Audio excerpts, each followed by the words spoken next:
Okay, this is the November 1st circulation SIG meeting 2022, and we'll just get started.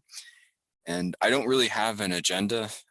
Nobody actually emailed me with any ideas, but I did want to just throw it out there that I'm thinking of leaving leadership next year. So if anybody's interested in taking it over, definitely email me or email, I think it's Jennifer's the new secretary. So just get in touch with somebody from koha-US about that. Just wanted to throw that out here. And the question that I did have for you guys right now is that, is any of you guys on 2205?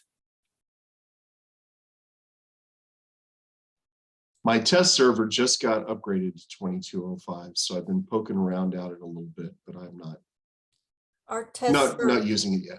Our test server and production was upgraded last night. So far, I haven't noticed any big circulation things. Nobody has come running to my door saying, screaming, this doesn't work. I've noticed some things, but nothing that's circulation yet. One thing I did notice on our test server that I guess is important, and I understand that it's a bug and it only affects people that have their system set up a specific way, is that you can't do a search for borrowers in certain situations. Let me pull up my, I've got an RT ticket that tells me which bug it is.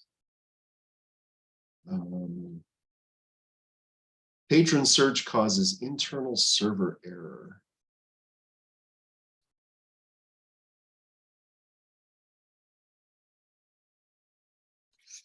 Can you put the bug number in the chat? Yeah, I'm pulling it up right here. 31421.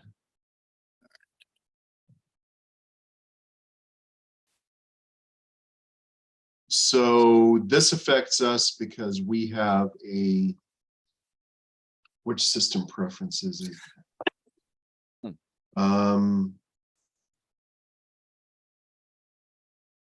You have to have one system preference turned on.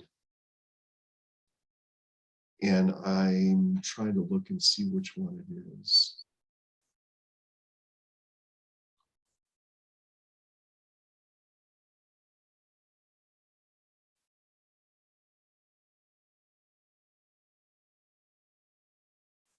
I know that I saw it in this. It's got a bunch of comments on it.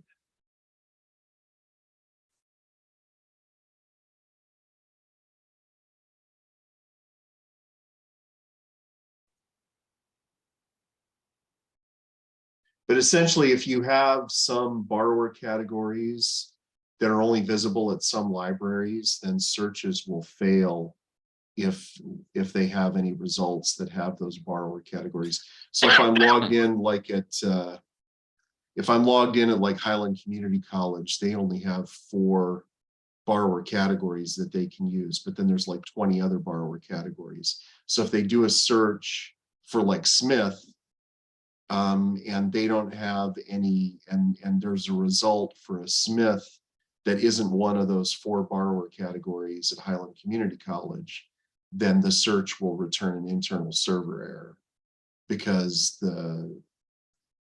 it's trying to limit results to a set of results that aren't allowed to be shown at that library. And my understanding is that there is a patch and it has been backported to 220507, and our test server is on not 220507. But I've been assured that as soon as it's available, as soon as Bywater is able to update us to 220507 on our test server, it will be fixed. So that probably doesn't affect Barbara. It probably doesn't affect you, Daniel, but it would affect Jason probably, and it would affect me because we have, a bunch of libraries, but single libraries shouldn't be a problem. And Juliet, hi Juliet. I don't know what the situation is there, but it should be fixed. in 220507, according to the bug.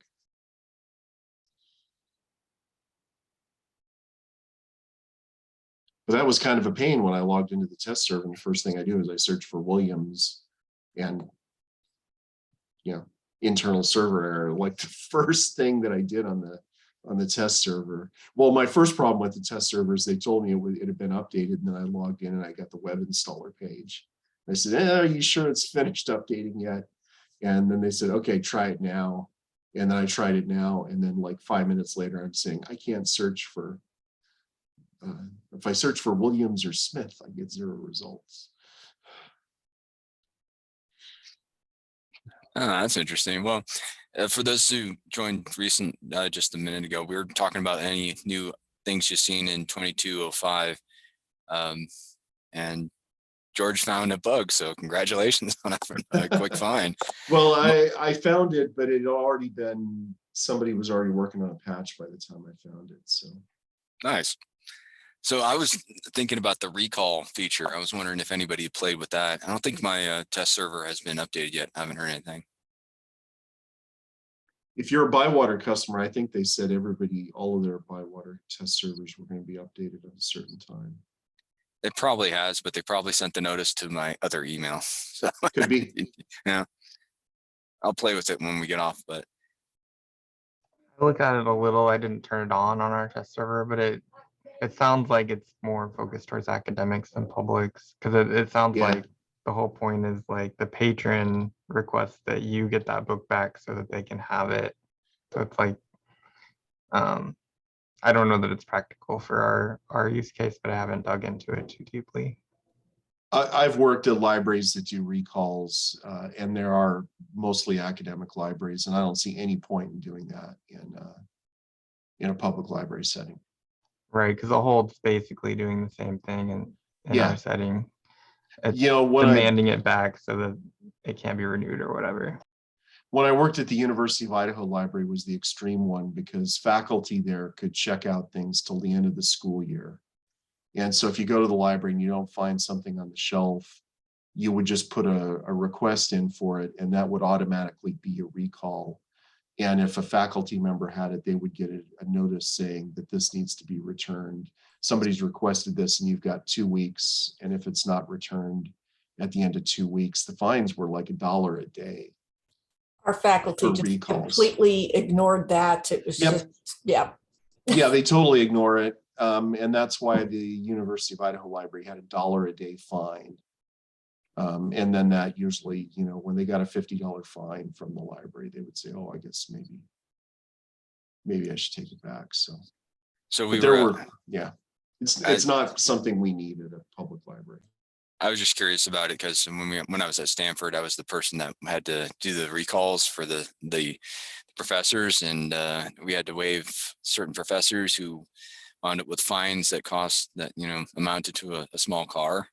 So it was always kind of interesting to have to deal with that, and just seeing it added to Koha, and I'm wondering if they work the same, because we were working with Symphony at Stanford, and it would reduce the amount of the loan period, and then they'd also get a notice saying that this item has been recalled, and faculty would recall it. So we'd have recall wars between faculty and students and staff. Yeah. It's just kind of nostalgic, but I just wanted to see how it worked. So if anybody had played with it yet. I don't see the point here. It's not going to be something that's going to be a situation that I can't imagine ever needing it here.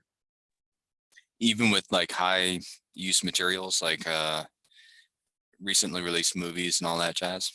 Well, the point of a recall is to get something back sooner, but you know, movies mostly are like a week or 2 weeks, and most of our libraries, the longest thing they loan is 4 weeks. And if somebody really wants it, they put a hold on it and they can't be renewed. So, you know, I don't see why we would be in a situation where we'd need to do recalls. So if we had a library that had like a end of the semester, but we only have 5 public schools and 1 community college, and honestly, the community college doesn't check out a lot of books from their own collection.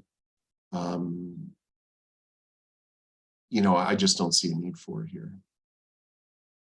I could see maybe for us using it with hotspots, because I have some libraries that have like extremely long loan periods for hotspots, so that there might be a practical use case there. But yeah, I think holds basically take care of everything we need, and like for the popular stuff, we can use the decrease high hold functionality as well. So like if it's got lots of holds, it'll only check out for a shorter period of time, that sort of thing. And my academic, I mean, I have a community college library that might make use of it, but I haven't, I don't know. They didn't make use of course reserves, so I don't think that they'll probably want to do recalls either. Yeah. It's just one of the ones that I found interesting. I'm just see if I share my screen. I was just gonna go through some of the notes. And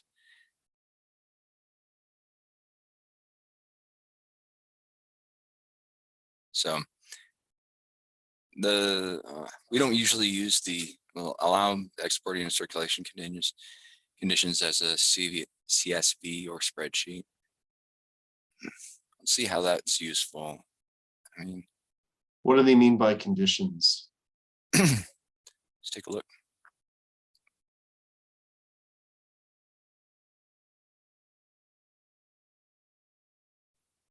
You guys can see my screen, right? Yep. Yeah, okay.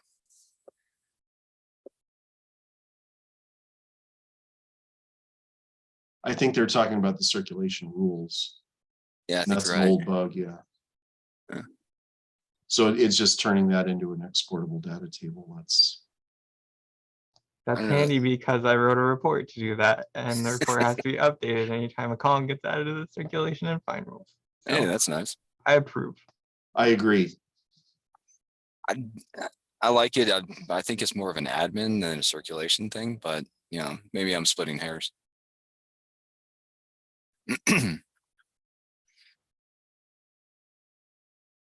Add a charge per article request to patron categories. We don't use the article request very much, and that's kind of like an academic thing, at least that I would think. So this is one that I actually wanted, was the add option to resolve a return claim at check-in. I think that's where it's like you have to go through the user's account to check it, to resolve the claim, and this just makes that kind of feature all that much more. I thought that this had Streamlined. already been, because it'll pop up the thing on there and you can click it and it'll let you resolve the claim on a check-in already in our 2211 or 2111. Yeah, it was. It says it was pushed for 211103. So that Okay. one got backported. Yeah, it's nice. It helps a lot. Add system preference to disable auto renewal checkbox at checkout. Goodbye, tiny piece of jQuery that already does that for me.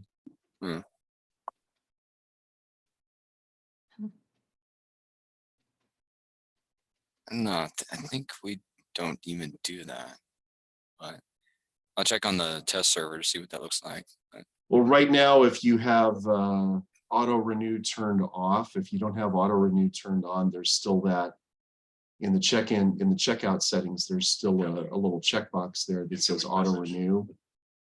And I just have that hidden with a piece of jQuery because people will check it and they say, well, I checked auto renew for that patron. Well, auto renew isn't turned on. So, you know, if they see that box there, some staff think that it works. And so I've just got it hidden. But adding a system preference to disable that checkbox, if it's not even turned on, that is, I think, helpful.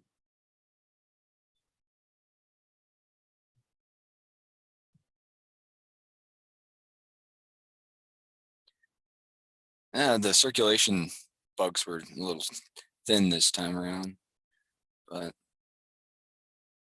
Yeah, it seems like it's going to be sort of a low impact upgrade, which is nice. Yeah. seems like it's just little things here and there. One thing that people, George and I were talking about the Kegger at KLA, our library conference last week. People are excited about the webcam integration with adding patron photos to patron accounts. Like you can directly connect your webcam to add those photos, which removes several steps in that process. So I've got people excited about that for sure. We don't use, we don't save photos of people, so it's not a big deal for us. But that is a nice integration, because before you had to take the picture, save the file, load the file into Koha, and then put the file onto the account. So it does save a lot of steps. I'm looking at the community release notes, not the Bywater release notes. And there's another one I see here for fines and fees. Add a system preference to make payment type required. That one I think could, right now there's no requirement to mark a payment type. I'm always kind of hesitant or leery whenever they add something to fines and fees. It always means I have to redo our payment reports, and that's always a pain in the butt. So that's gotten a little better. I would say that's one thing that I think the first time I migrated to Koha, when we first migrated to Koha, that was something incredibly lacking in Koha, was the money handling. And that's changed so much for the better. And even though I've had to rewrite like a bazillion reports in the last 5 years, it is so much better than it was back in 2012. I don't think this will add anything to any of the tables or modify any reports, but making the payment type required makes that actually useful.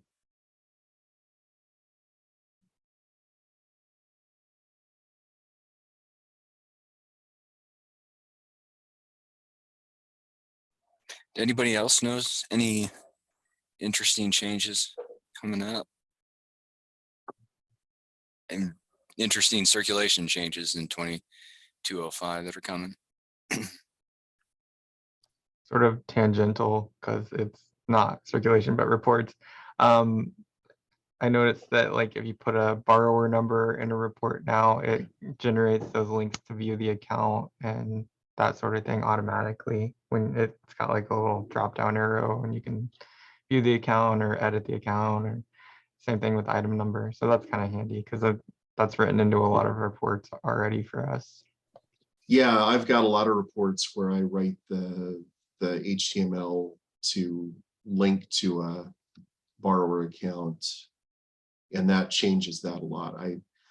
The big problem with that, with putting all that HTML in there, is that when you want to output it as a spreadsheet, you get all that HTML in the spreadsheet.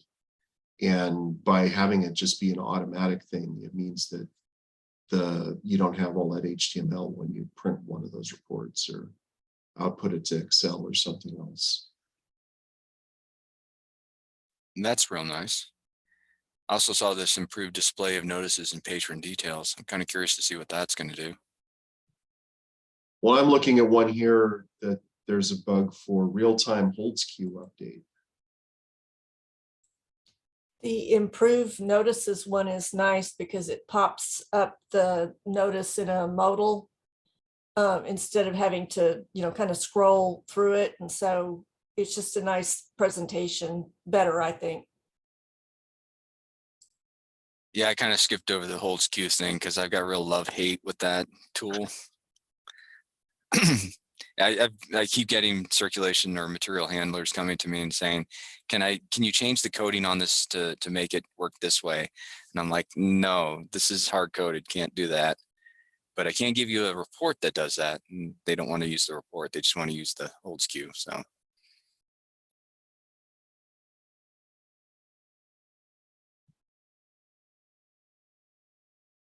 Oh, related to notices as well. If you don't pull up a patron account, the More button has some new notices you can send. I think Kelly and Jesse talked about that last week in Monday Minutes. Yeah, when you pull up a borrower, you can send a welcome message. Whereas under more, send welcome email and send password reset email.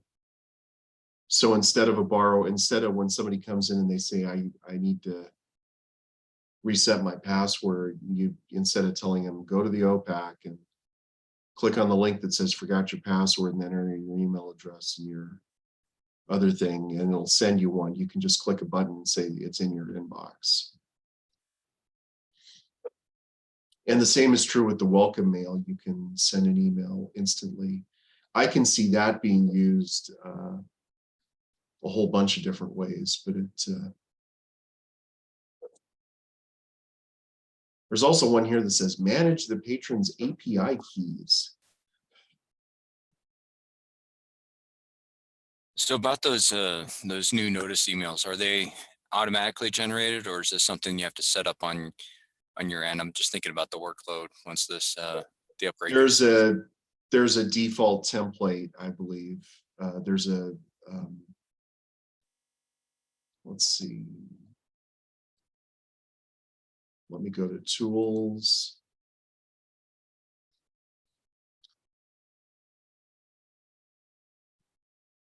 Overdue notices and slips. There we go.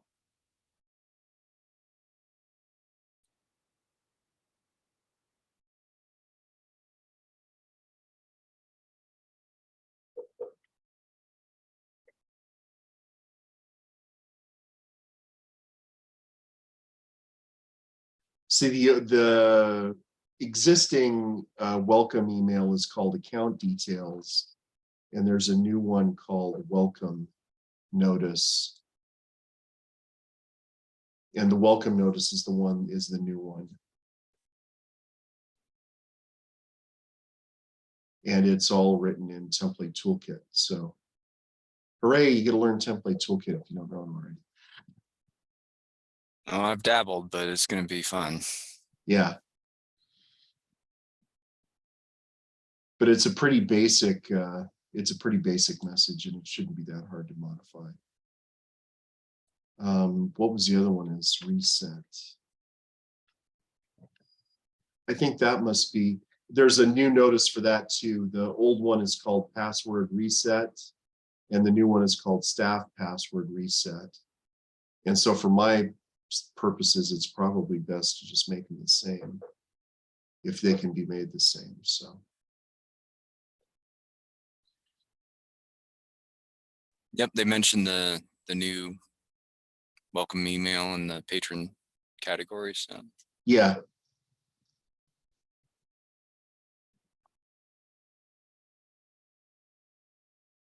we go. Oh, I didn't know that the privacy settings for the holds history were coming in this update.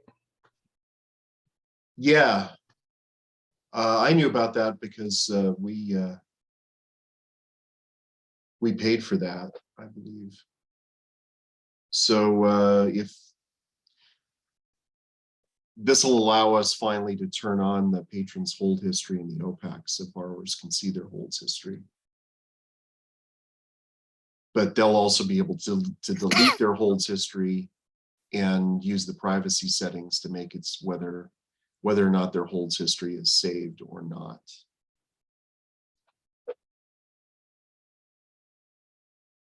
And so I'm excited about that. And I'm actually kind of glad that they got that they didn't all come in at the same time, because this way now there's some history there. So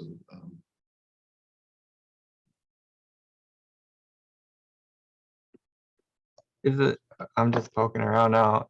The setting for checking previous checkouts, that's new too, right?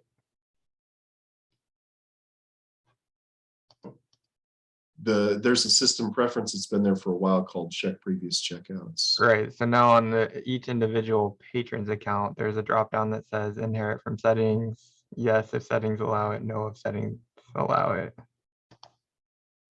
Where's that? Here, I can share my screen if you want. Okay. Is that on the history and the borrowers? No, it's when you're actually adding. Let's see. Can you, awesome. So you see my Bonnie the dog here? Not yet. Oh, it's locked up. Am I crashing?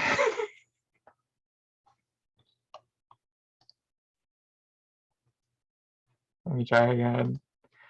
Well, I'm it is overworking the my day after computer, I guess. Halloween, so Yeah. There we go. All right. So this, I think this is new, right? Because we were just talking about the it being a system-wide preference and Oh, trying to decide how to handle that. that's under library management. Okay. Yeah. I don't have that on mine, probably because we have check previous checkouts turned off. Yeah, and I think I was just playing with it on my test server. So interesting.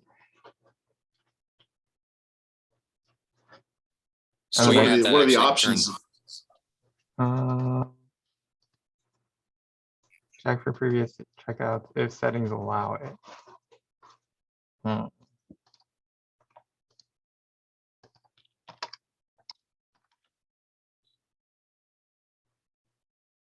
Let's set in the patron category.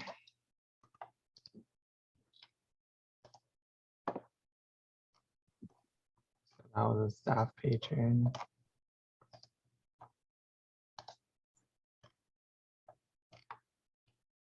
Inherit from system preference. Seems a little cyclical there. I'm gonna have to play with this. So do not if it overridden by patron category. I think I'll just leave it at do not. That seems to solve a lot of problems for me. Yeah, well, we never turned it on because we were afraid that people, because it pops up one of those yellow boxes that says, hey, you Yeah. had this before, you sure you want to check it out? And we were afraid people would just not acknowledge that. But I had at my last users group a lot of people interested in that functionality. Somewhat specifically for homebound patrons because they don't want to send the same title Right. again and again. But then I had some libraries that just wanted it for certain patrons, which it looks like I can turn it on for individual patrons. So maybe it'll work better. I think for us, it would only check, since we only keep patron history for the previous 13 months, it wouldn't, it'd only see if they've checked it out in the previous year. Yeah, I can't talk about that. Because I think it relies on the. We got a lot of issues historical table. data over here.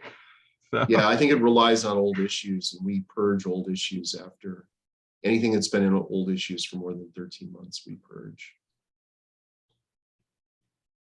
Because the best way to keep data private is to just not keep it. I know. Does yours go all the way back to 2008? Maybe further.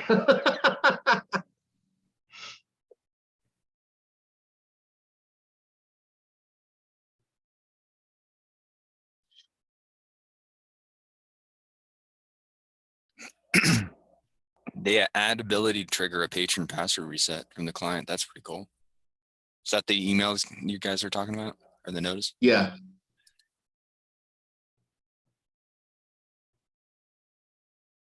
And it sends the email instantly. I know that because even though we have email turned off in our test system, I was able to send one to my email from our test server. That would be nice in other places in Koha to be able to do that sort of thing. What I see that as is a way to test template toolkit. Yeah, totally.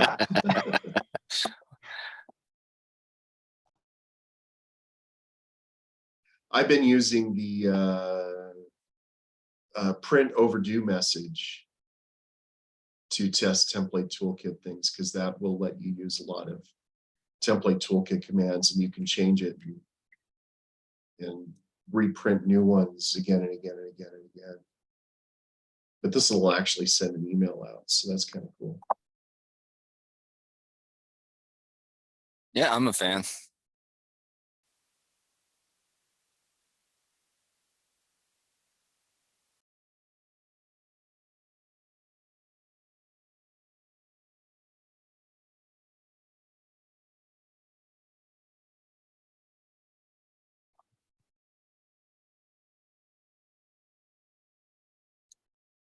All right, were there any other words, links?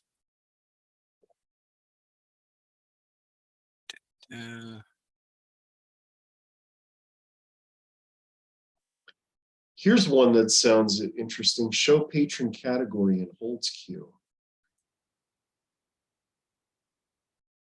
Is that another hold update? Yeah, Yeah. it's I'll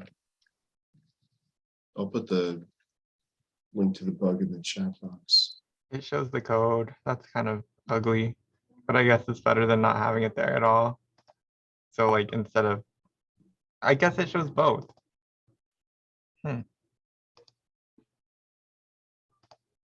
I wonder why. I might just have to hide that column. Yeah, it's it's holds queue. I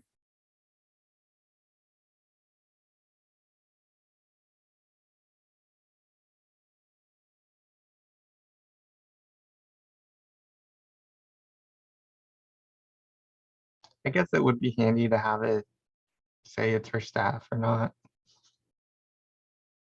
I don't see the point in it. I recommend to people not to use the built-in holds queue. I have a report that's separate that I ask them to run instead, and it eliminates all information about the borrower. Because when you're pulling holds, what do you care who the borrower is? Just pull the hold and trigger it. So I do have a use case for this. So I did remove patron information from the holds queue because privacy. Yeah. But I have a library where the children's librarian is downstairs and the adult librarian is upstairs. So they run the holds queue twice. So if it was saying that it was for staff and it was a juvenile book, it would at least indicate it's a downstairs hold to pull instead of an upstairs hold to pull or something. That's kind of a stretch. So they have two separate hold desks. Right. And I actually I broke it so that they could see the patient names just on their hold queue, but that's here or there, I guess. Maybe I could unbreak it and use this instead. We do this, we run a report based off of the holds queue though, so I'm looking forward to the fact that the holds queue is going to have live updates. I think it says somewhere in there. So yeah, so I'm not going to have to wait till 10 minutes to the hour to run the report anymore. I think what this does is if an item comes off the holds queue, it removes it from the report. Yeah, which is good.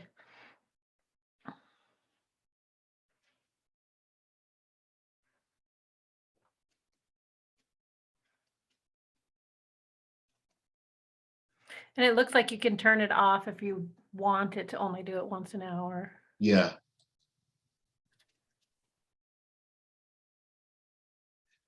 So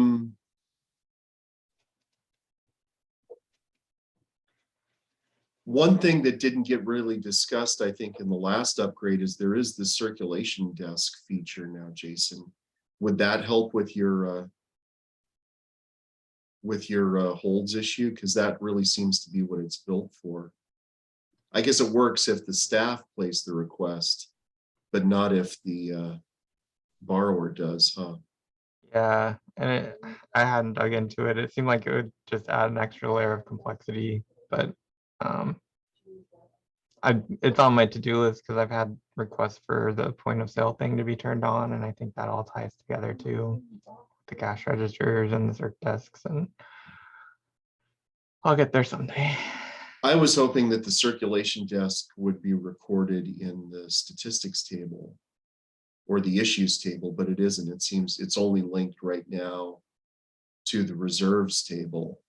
So it's only operating with requests and holds, because I have some libraries that circulate at two different locations in the library. Like there's circulation desk in Leavenworth in the children's section.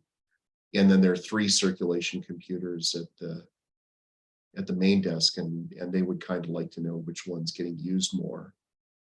It would be nice for them to be able to break down where circulation is happening in the building. but none of that is recorded with the new desks feature. All of the desk features is doing is telling you which desk to send a request to. Yeah, yeah. For as far as where the circulations are happening, we're just using at libraries that have that, like Independence has 3 floors and they check out on each one. So there's like a different login for each circ computer. Yeah. So you can tell. So we don't use the Koha OPAC, but did anybody notice anything in the OPAC upgrade that would benefit circulation? Or were circulation-y?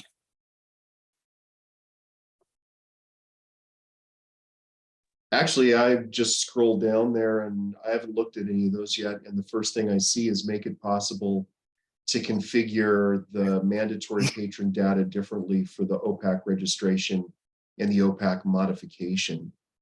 That is nice, because right now, if you don't want it in the, if you have it in the self-registration page, it has to be in the patron update modification page too. So splitting those into 2 things is awesome. Oh, and here's that's not really a circulation thing, so I won't mention it, but it's cool. All right, I'll mention it anyway. Use the ISBN to fill out a purchase suggestion. So if you just put in the ISBN for a title, it uses a Google Books API to pull the rest of the data about the title from Google Books. And I was this- looking at that too, and I was like, oh yeah, that's awesome. Oh yeah, we don't use that. And Jesse and Kelly did a Monday Minutes on that one.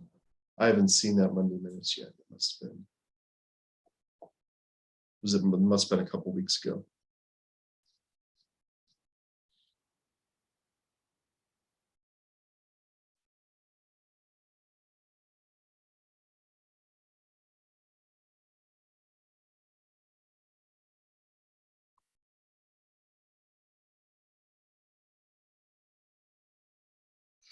I'm kind of curious with the green buttons.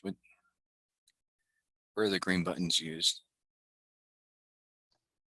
I mean, I think when placing a hold, maybe. Oh, the go button. Mine's all modified. They're not green anymore if they were green at some Yeah. point.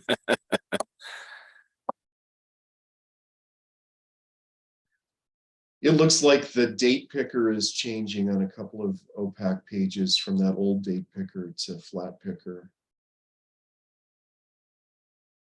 which I think I have some things in jQuery that might affect. Here's one that says remove text in OPAC search form and use font awesome icons instead. That kind of worries me. I'd like to know which. I'm going to have to look closely at the OPAC to see where this is affecting it.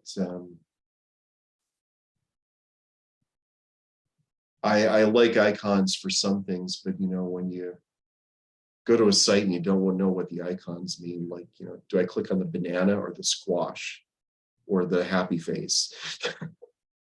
I don't know if it's not clear what they mean, that can be problematic.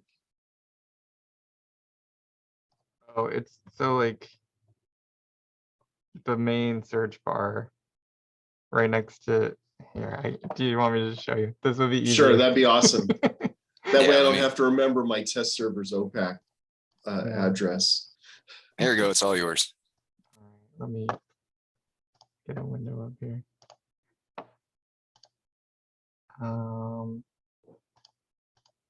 Let's try this one. So this is, I think, my current OPAC, and then my test OPAC is here, right? It's this. They're getting rid of the word search and replacing it with an icon, but apparently that's hidden on my, something's not right there. But in the screenshot on the bug, it's showing like the little question mark icon Oh. right there. I should So look at I was thinking it was replacing the text in the box, but it's not doing that. That was the worry. So there's actually a screenshot. Yeah. And they did change the word go to a little search, hourglass, magnifying glass icon thingy at the end of that.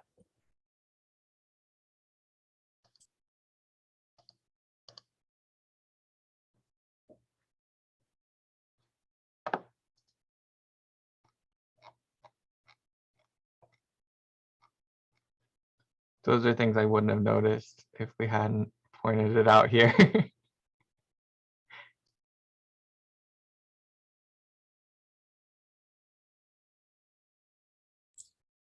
One of the ones we were interested in is, excuse me, is adding the synthetics images to the staff client. So it's not just the Amazon images or whatever you're using. And the reason for us is, well, we use synthetics and we can get DVD covers, Right. And we can get like Playaway, stuff we get from Playaway. Some of it's looking a little fuzzy to me, so I may have something going on, where I'm causing a problem with it. But now all the DVDs pretty much, show a nice cover, so that'll be good for staff.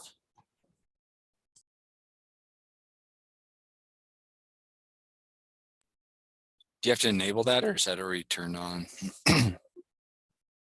Well, we already had synthetics turned on for the OPAC, and Mhm. so they were just there. So I don't think there was a setting to, and you have the option to click through the number of images. So like I can see the Amazon image and I can see the synthetics image. And if you only have if it only can bring up the one, that's all it shows.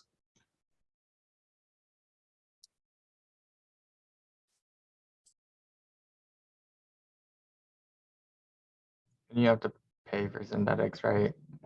Yeah. Yeah. We had it when I was at Lake County. It was kind of expensive.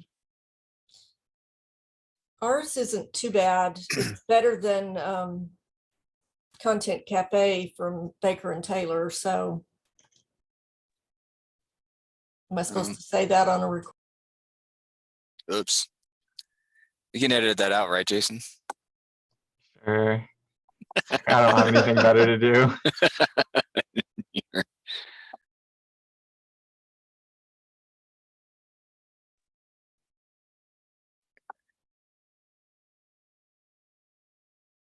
It might blow the staff's mind here, so let's see what happens when I try to turn it on. Yeah, system stuff. Templates.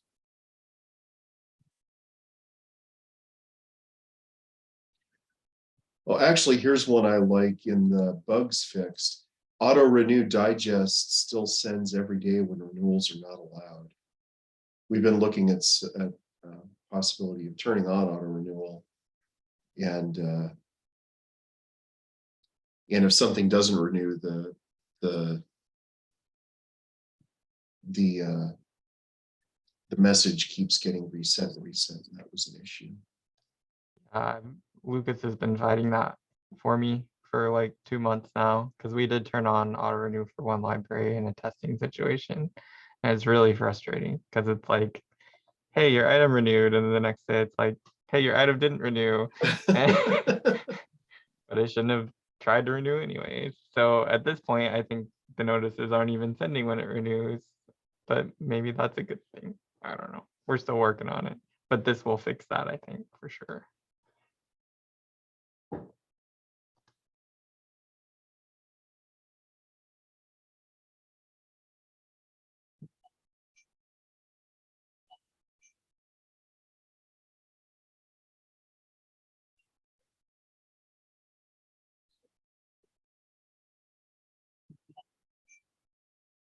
Here's a bug fix. Item level holds should assume same pickup location as bib level holds. This is the issue that came up when they switched the drop down, so that there's a separate drop down for each item level hold. That should fix that problem, which means I have jQuery I can get rid of. Always good to get rid of old jQuery that isn't needed anymore.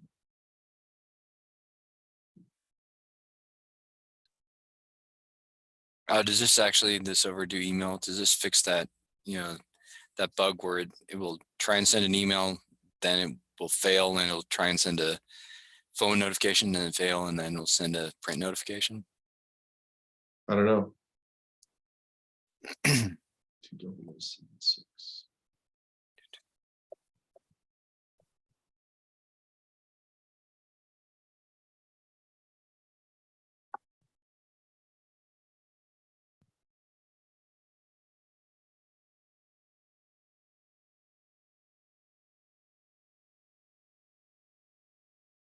Oh, it allows the ability for the library to opt out of receiving those print notifications. That's kind of nice. Those clutter up the notice field page. So Never run into this. And I'm not letting them opt out. That's how they track them. Yeah, totally. I don't want them to opt out.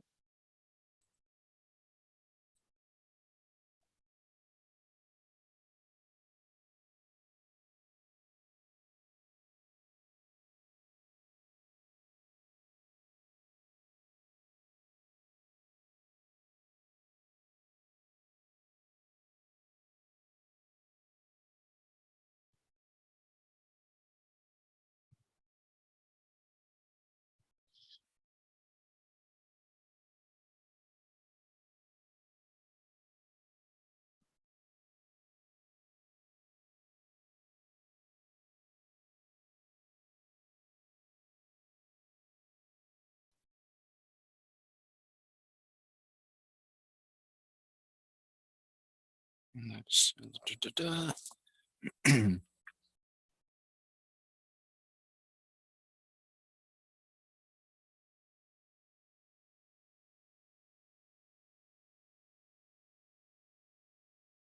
all right.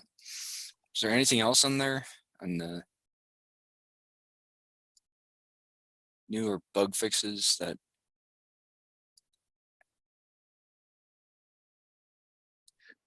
Here's a great example of a meaningless bug title.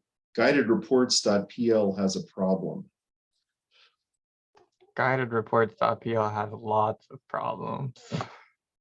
Well, apparently it's resolved fixed, so. That's a bug, and it's not really. It's kind of a back end bug.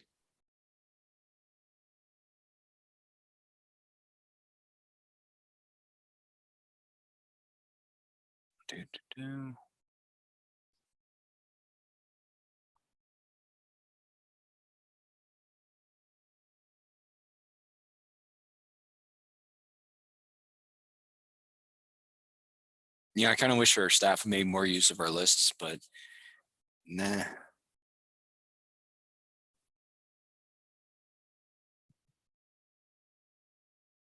Does anybody see anything else, or does anybody else have a topic they want to discuss circulation-ish?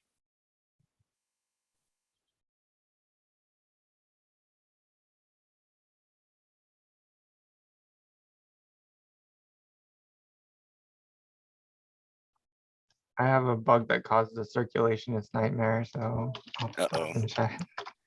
So it's related to club holds and permissions. So like George filed this bug and I foolishly ignored it, but and we were going fine for several, I guess over a year now that we've been using club holds. And finally someone managed to place 3 club holds on a record, which ended up putting, and it was like Poldark season 4 or something. So we had 100 holds on Poldark season 4 and we thought it was just really popular, but then I was digging and realized someone made a mistake. So it really needs to be a permission, because we had all 3 copies of Pole Dart going to people that liked Nora Roberts and Danielle Steele books instead of wanting the DVD. So I wrote some jQuery to kind of lock that all down, and I put that on the bug there. But it was not a fun day. But thanks to Barbara's enhancement, I was able to cancel all those holds with checkboxes instead of having to do it one by one. Yay.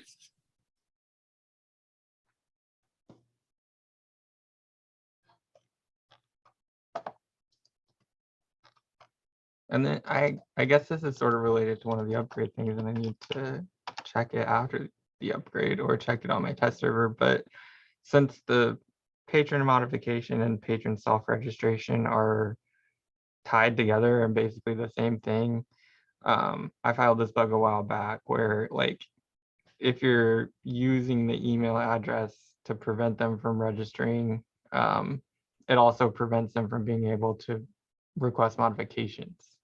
So I Right. wonder if that splitting up is going to resolve this issue, or if it doesn't split that far apart.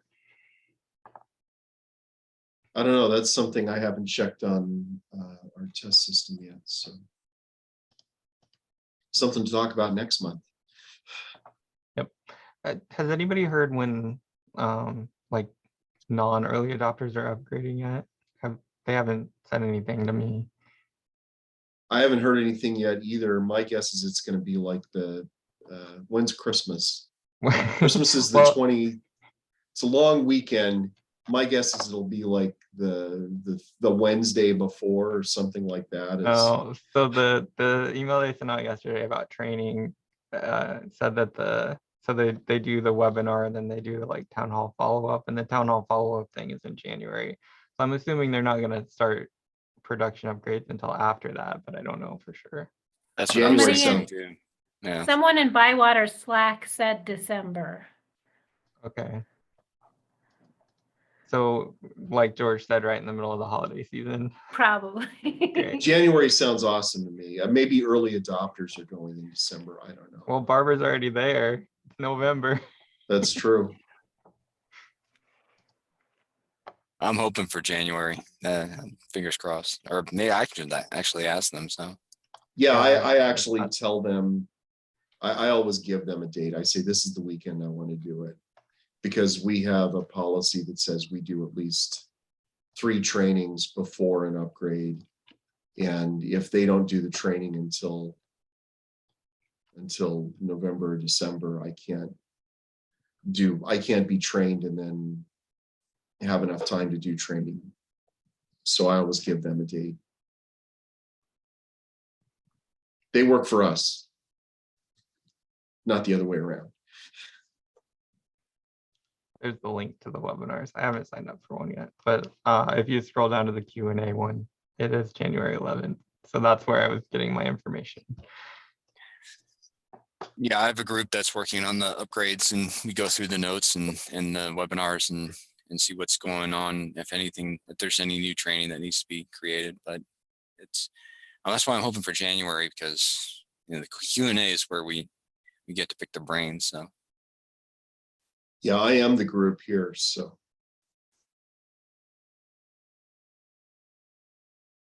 all right, well, we're getting down to the last minutes. Does anybody else have any topics or bugs or anything circulation-ish?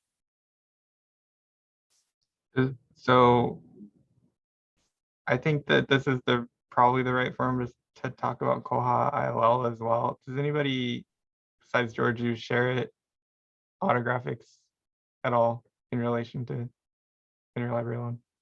I've tried working with ILL, koha-ILL several times, and it doesn't do what we need. So we haven't implemented any of it.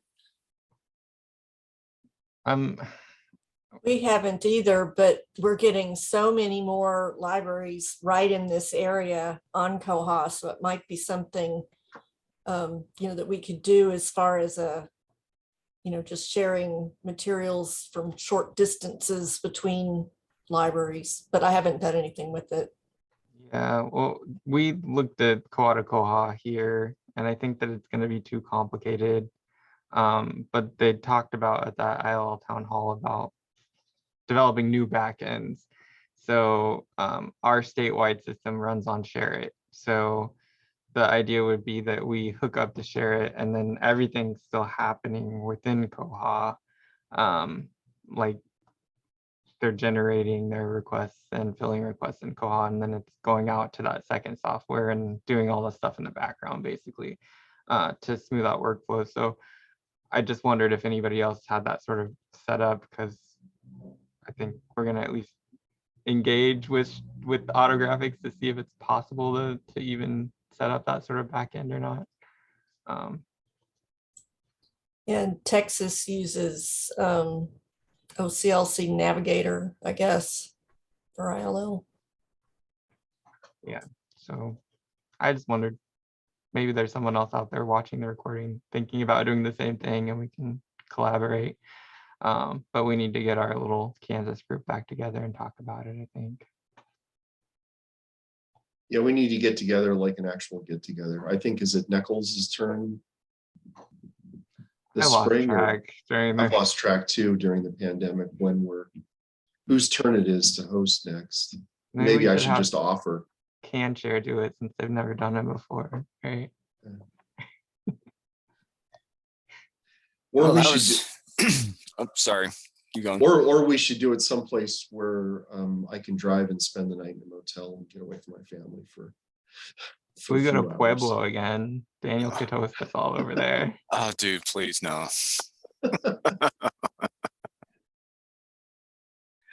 All right, well, we're coming up on an hour. That was quite a conversation. You know, we should have some more upgrades so we can talk more. But see you guys next month, unless you're on See you vacation. sooner. Yeah, or if you're on vacation, enjoy and happy holidays. Hi. Bye.